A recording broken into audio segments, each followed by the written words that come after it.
Welcome to my channel. This is the Diamond Chrysalis, aka Divested Diamonds. This is divestment with purpose, and you have arrived.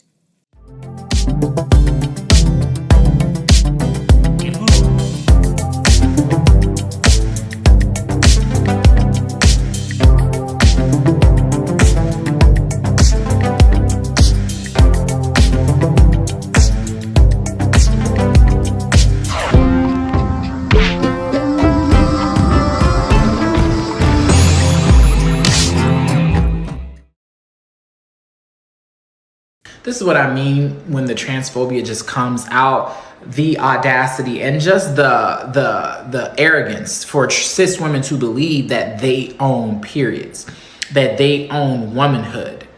You don't. Okay, you don't own periods. You don't own womanhood. You experience both, and both are different for every person. But as a cis woman, it doesn't belong to you, so you can't gatekeep it. Hello. Greetings and salutations, ladies. Thank you so much for joining me. Thanks for being here today. Please do me a favor and click the like button as you watch this video. This will enable the YouTube algorithm to recommend my content across the platform and hopefully bring like-minded women together so we could have these very important conversations. Chest feeder, birthing person, bonus hole, Barbie pouch, cervix haver.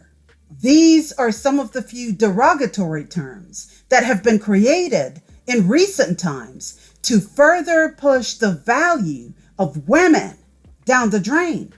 A woman, an adult human female, is nothing on her own unless she's benefiting society at the approval of men. So she's put to work like the slave that she is. Used, abused, disrespected, and taught to believe that her worth can only be derived from being in close proximity to a man. The recent case of Jess Hilarious, the Black American comedian who posted a video in response to a trans-identifying male who deemed it necessary to undermine and devalue women and womanhood itself, brought about an even bigger conversation of the lack of respect that women receive simply for being who we are.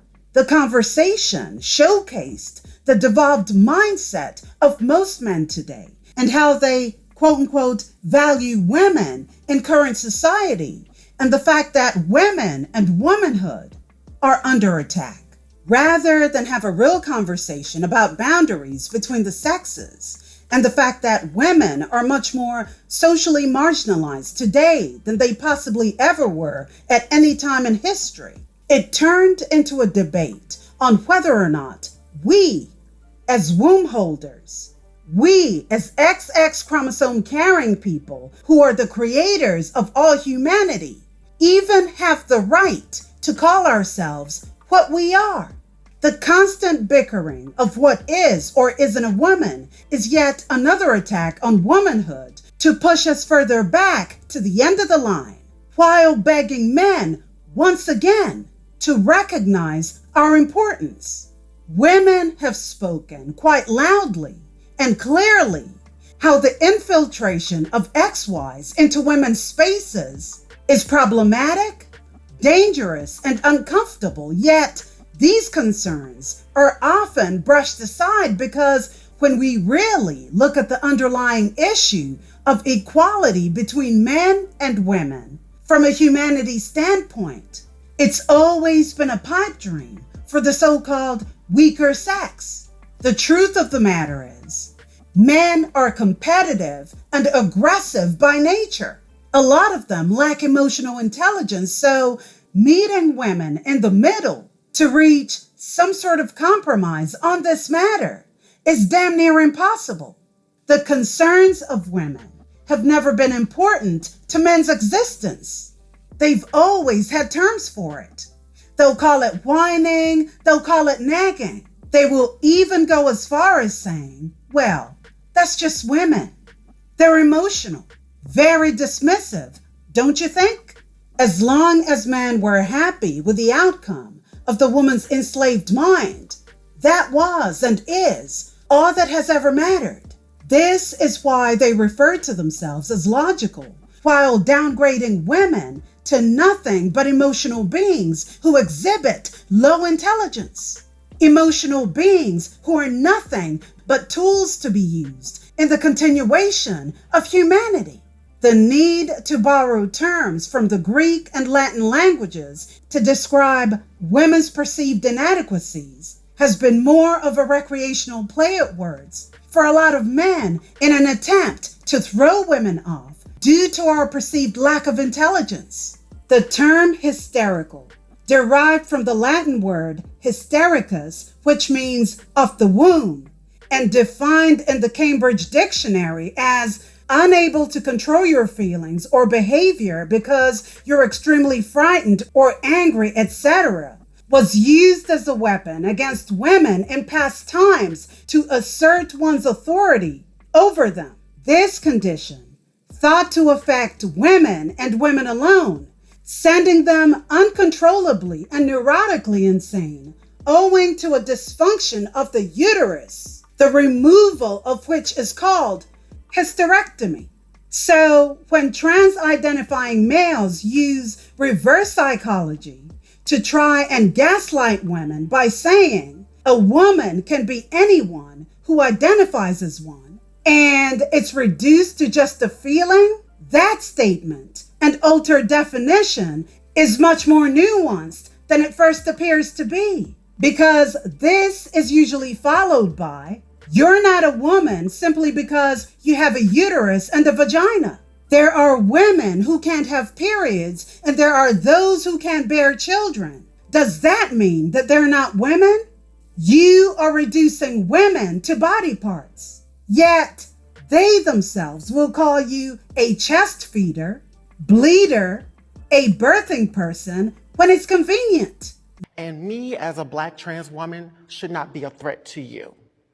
And what I see from a lot of cisgender women is they're trying to deem what womanhood is supposed to look like. I have my own perspective of womanhood. We can coexist in the same world, but the reality is we get so stuck on parts. Having a vagina is not the only thing that makes you a woman. I'm sorry. This false equivalency in demanding to be accepted as quote-unquote women in their full glory as males with male parts is undermining, disrespectful, coercive, and actually reduces women to body parts. The irony.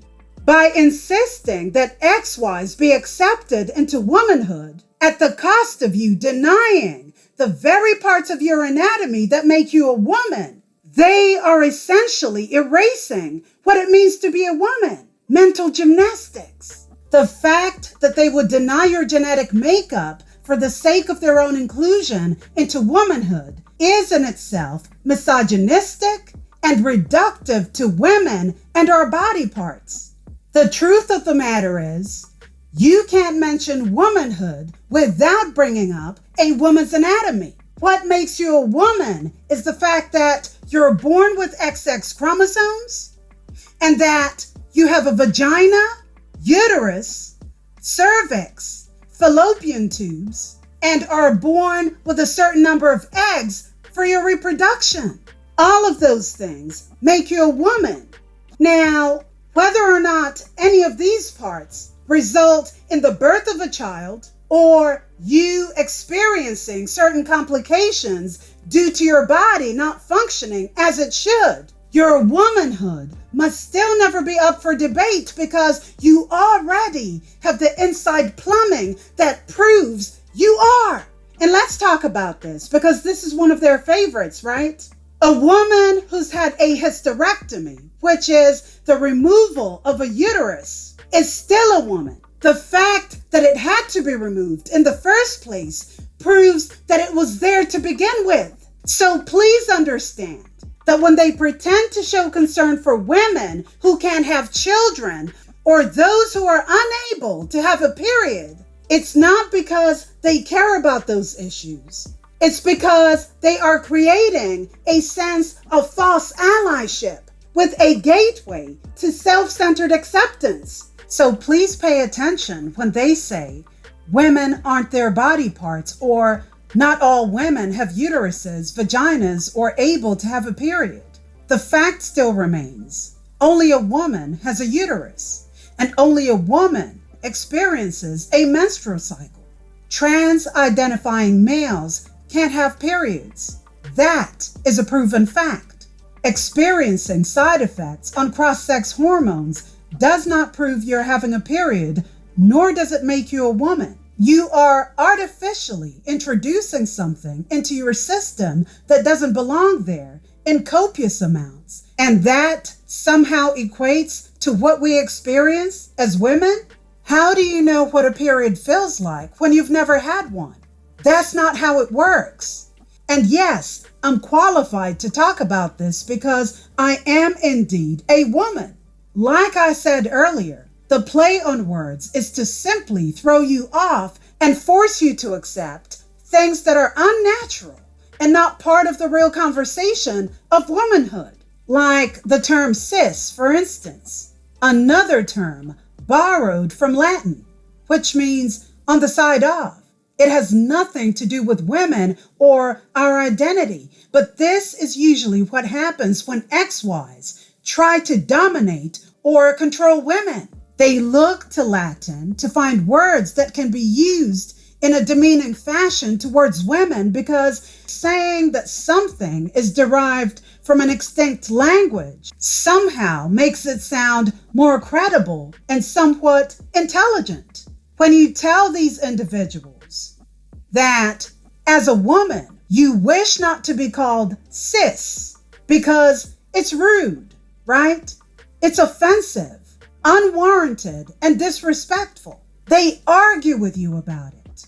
Their first response is to mansplain to you that it's a Latin term, which means the opposite side of. When I first started getting comments like this, my first impulse was just to laugh, because the term cis is a completely neutral descriptive term that simply means not trans. It's like describing somebody as a blonde or a brunette. There's no judgment there. Now, if you want to work yourself up into a lather about me calling you a cis woman when that's what you are, that's your business. But I think it's important that we acknowledge what you're really saying, because cis and trans are two sides of the same coin. When you tell me that there are only real women and no cis women, what you're saying is that trans people don't exist or shouldn't exist. And I hate to break it to you, but we do exist, and we're not going anywhere, no matter how much trolling and hating you do. What's more, your discourse is contributing to a culture of transphobia that is actively harming vulnerable trans people and leading them to self-harm and to... Cis is a slur. Most women have said this, but as usual, we're dismissed and called all kinds of phobic. But here's the thing. I don't care what it means to you. I'm not a subcategory of my own identity. This boils down to the fact that you don't love yourself as a person. You have underlying issues with your identity. And rather than address the real problem with a professional, you want the world to play therapist by affirming your insecurities, trying to force everyone to alter their language and their lives by placating to your feelings. Everything about this community is about feelings, the need for outsiders to validate them and then punish anyone who doesn't play pretend. I, for one, do not care how you feel. I don't care how you choose to identify, because it's not my problem. It's not my job to play along. I don't care enough about you to validate your insecurities, nor do I ever wake up with you in mind. So why should I be forced to get involved? This is not my problem. Here's the thing. Most of us would be okay with this if it started and ended with you, but no. You want us all to participate in your delusion, and that's a problem. Live your life however you want.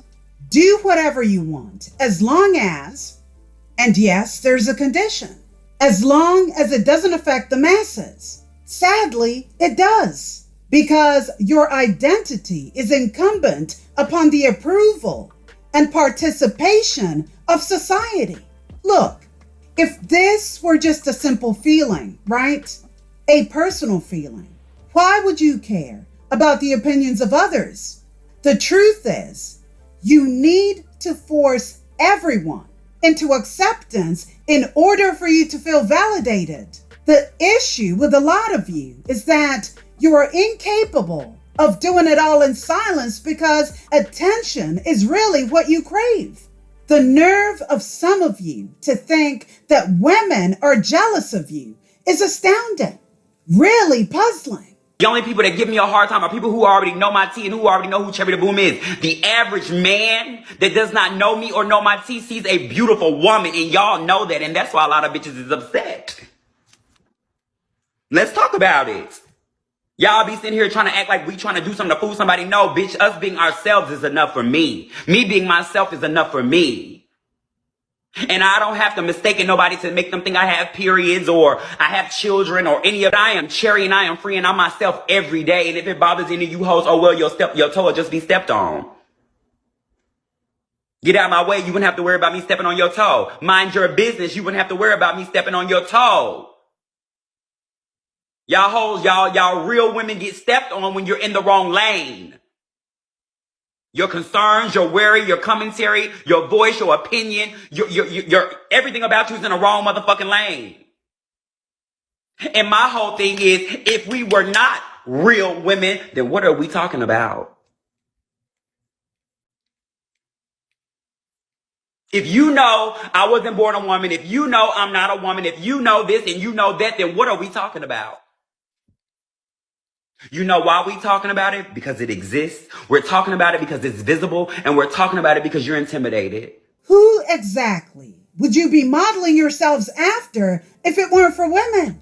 We were here long before your version came along. And could you please stop trying to, quote unquote, educate women regarding womanhood? We embody the very definition of it. You can't school me on what I already am. We are the blueprint. You can't build whatever it is that you're trying to achieve without referencing the blueprint. We are the foundation, the beginning, the middle, and the end of womanhood. And yes, we're also the gatekeepers of periods too. Unless you can prove to me that XYs are capable of doing what we do naturally without borrowing from outside forces, you need to sit the F down and eat your food, sir. What do you think this is? This is not that kind of party. Women will not negotiate with terrorists. No one owes you acceptance. Tolerance? Perhaps. But none of us have to put up with your disrespect. Now, you can call me whatever you want. Phobic, bigot, turf, whatever it is that you feel. The bottom line is, I don't care. I do not care. How is an XY teaching an XX on womanhood or what a woman is? How are you comfortably pontificating, with a straight face might I add, about something that you could never ever and have never ever experienced? Most XYs can't catch man flu without acting as though the world was coming to an end. Trust me, you don't want these problems. Some of you are out here joking about PMS. The majority of you don't even know what the heck you're talking about. But because you want to wear our skin so badly, you regurgitate the same talking points derived from pseudoscience and those questionable so-called doctors, those quacks. Transgender women cannot get their periods. Like, can we just establish that? Oh, you don't get one? This is what I get for making that video. I was gonna go to an event tonight. It was like a Barbie theme thing at the bar, and I'm not going because I am in fact on my period, and my body, like, I feel so bad. I'm experiencing the worst cramping of my life, and And I know that that's what's happening because a couple of months ago, I downloaded a period tracker because I kept having days that I felt like this, and I kind of suspected that that's what it was. And yeah, after several months of using it, I'm pretty certain. So yeah, I don't care what you call it, cycle, period, whatever, but can you still make money not to do this to me? And please don't welcome me to womanhood. I know that every woman deals like this. I am just dealing with it right now. PMS is the changes in mood, emotions, physical health, and behavior that can occur between ovulation and the start of your period. Let me repeat that. Between ovulation and the start of your period. Do XYs ovulate? Of course they don't. Periods are not a social construct. You wish they were, but they're not. What they are is a biological fact of life for female humans. You can't have a period in the absence of blood. You can't have a menstrual cycle without a uterus. For the slow people in the back, let me just make this clear one more time. A woman, and we all know what a woman is, right? Stop playing. Any biological woman, someone born with XX chromosomes who can't have a period, or is incapable of having children due to medical issues, or the cycle of nature, such as postmenopausal women, those are still women. No one should be questioning that. What are we talking about here?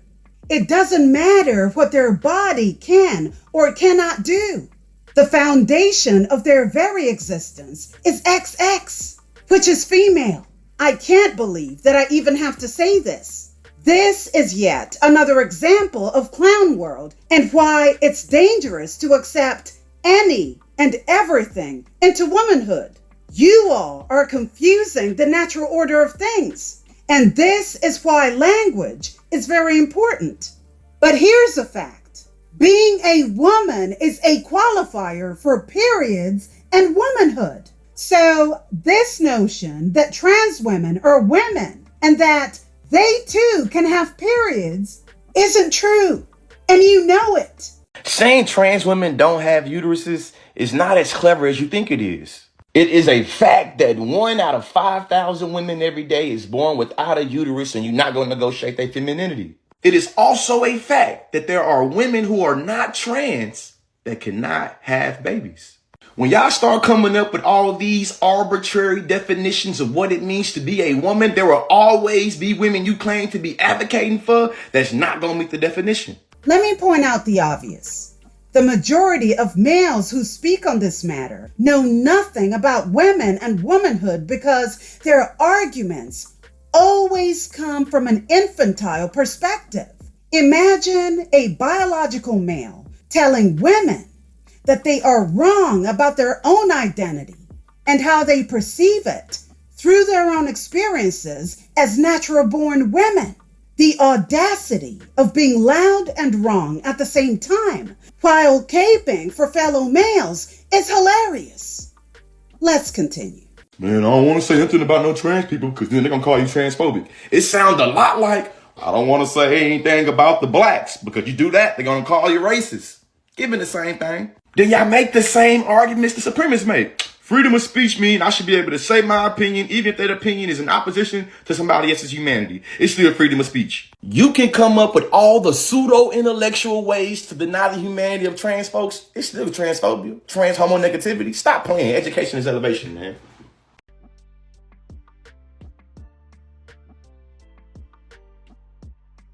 One of the most surprising things about the transphobia that I've been experiencing as an out and proud queer trans woman on TikTok has been realizing just how many women there are who are assigned female at birth who really think that my existence is a mockery and an insult to them. But I wonder if it could be that they're jealous in some way. They didn't choose to be women. Being a woman is hard. Having less privilege than men in a patriarchal society is unfair. To see somebody choose to move from a position of greater privilege to a position of less privilege as a trans woman and to be doing that with so much joy and to take so much pleasure in femininity that they didn't choose and that maybe felt imposed or forced on them. I could see that being hard.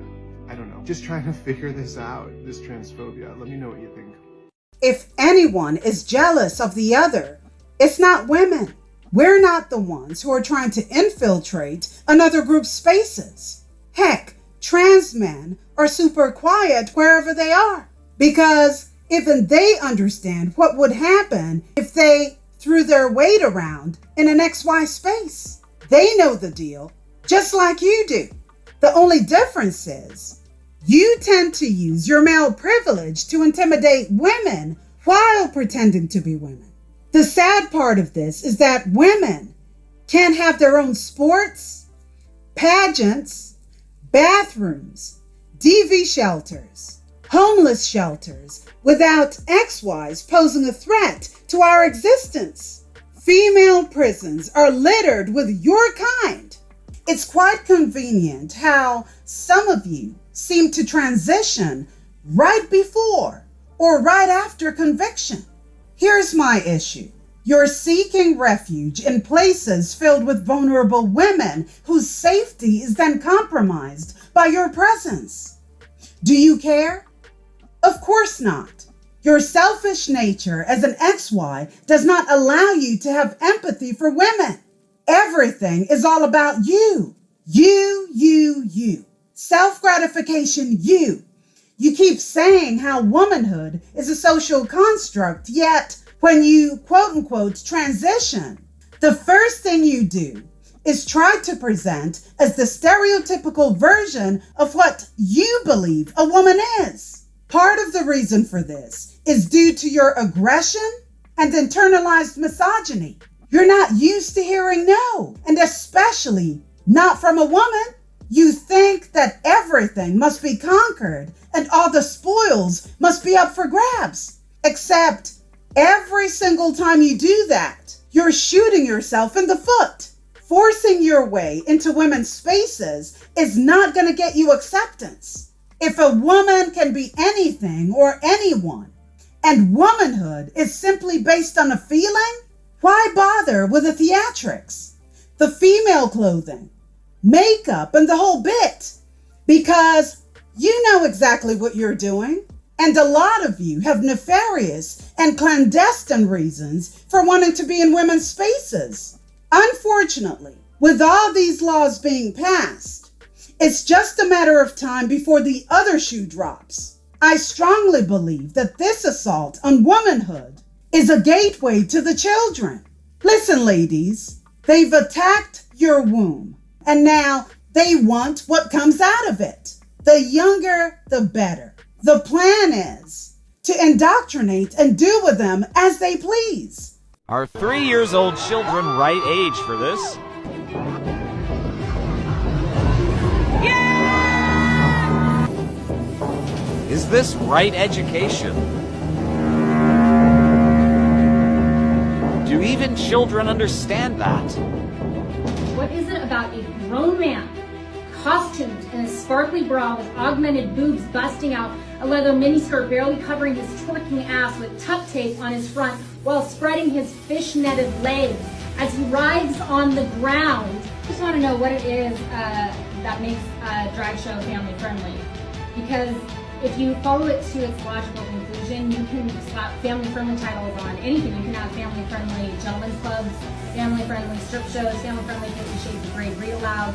Will you approve my flyer if I want to host in all the sex secrets of the Kama Sutra for kids and families? If it's What are your family-friendly? thoughts? It's my question. Society has literally allowed the patients to run the asylum, and this is the end result.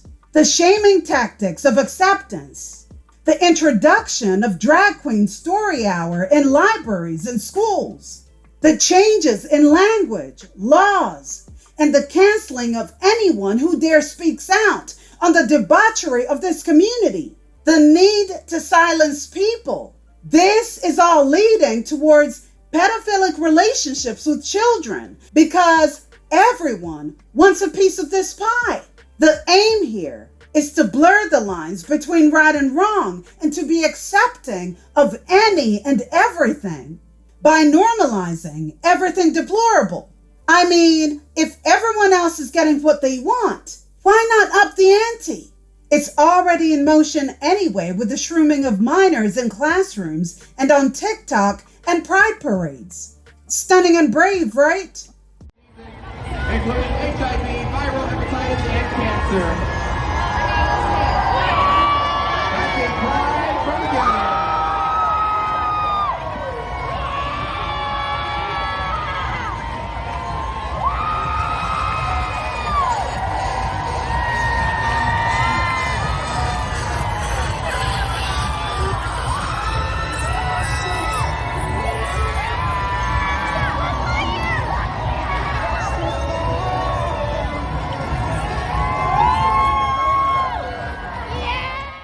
Look at the pioneers of this movement and what they all stand for.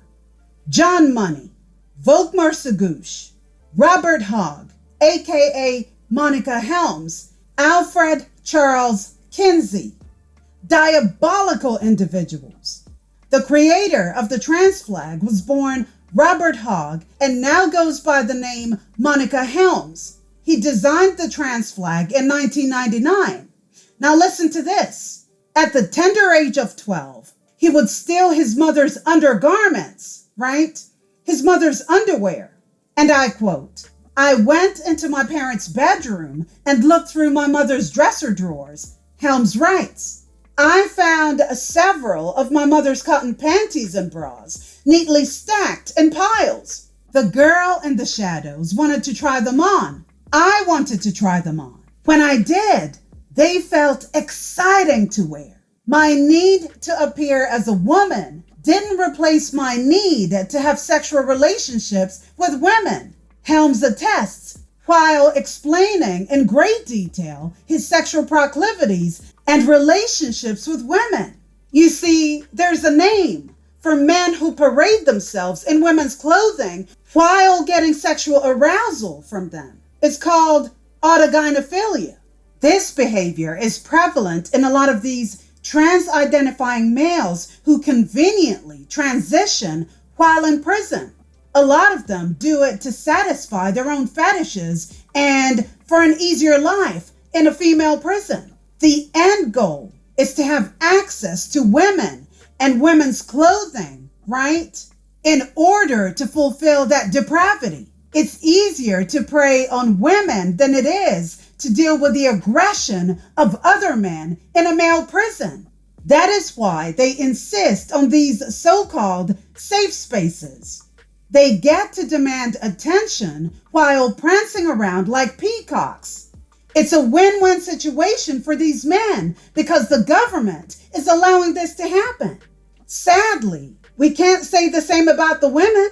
It's a lose-lose situation for women because we're being forced to accept mentally ill people as the norm. The sad thing is, because we're living in a society where women's rights don't matter, where women's rights aren't respected, these males with depraved behavior and mindset are being given free rein to do whatever they want. They are a protected class and are treated with a type of fragility that women aren't afforded. So, while serving in the U.S. Navy during the 1970s, Helms began stealing women's underwear from the laundry room of his apartment complex in South Carolina after seeing a woman's bra outside of one of the machines. This is the creator of the trans pride flag. This is the individual whose flag is elevated and flown with pride. This is who that community pays homage to. Is it shocking to any of you that this community keeps pushing for this kind of behavior? Are you surprised that they keep pushing for kink and sexuality to be taught to young children in classrooms? They did say that they were coming for your children, right? I hope you realize that that wasn't a joke. I hope this is all becoming clear to those of you who are just hearing about this for the first time. Although, I'm not sure how unless you've been living under a rock. This community is not about working together with women and being respectful or nice to one another. A lot of these people have their own agendas, and sadly, they are being elevated and supported by these private entities, these corporations, these politicians whom a lot of you are voting into power. Okay, so I'll end this video here, but I'll be back with part 2, which is almost done. Listen, ladies, I really do think that we still have a lot to discuss, and certain things really have to be said here. This video was not meant to disparage anyone. However, there are certain truths that need to be said because the erasure of women really is happening. Please don't be gaslit by those who keep saying, well, are you so fragile in your womanhood to allow a quote-unquote trans woman to take over? I think it's very obvious that a biological male is clearly no competition for a woman. True feminine energy is not competitive. That's a masculine trait and a male talking point. The issue is that women are being forced to accept male fragility to their own detriment. No one is jealous of trans women. We were here long before you were, and you are trying to be us. The fact of the matter is, most women do not want their spaces to include XYs because sex-based rights are human rights too. And everywhere you look these days, women are being replaced by intruders. And what? We're just supposed to be okay with that? We just want our spaces back. And as a woman, I think I speak for the majority when I say womanhood is not based on a mood or a feeling. When engaging with other women in intimate spaces such as bathrooms, there's a certain level of comfort that all biological women have with each other that cannot be explained. There's a certain level of synchronicity that we all have as women, regardless of social background, race, religion, etc., that cannot be replicated with an XY. XX and XY energies are simply not the same, especially in spaces of vulnerability. There's a reason men and women are different, and that needs to be noted and respected across the board.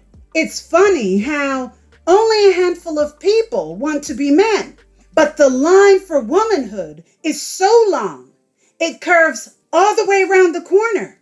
Strange. But anyway, thank you so much for watching, and I'll see you in part 2. Bye, diamonds!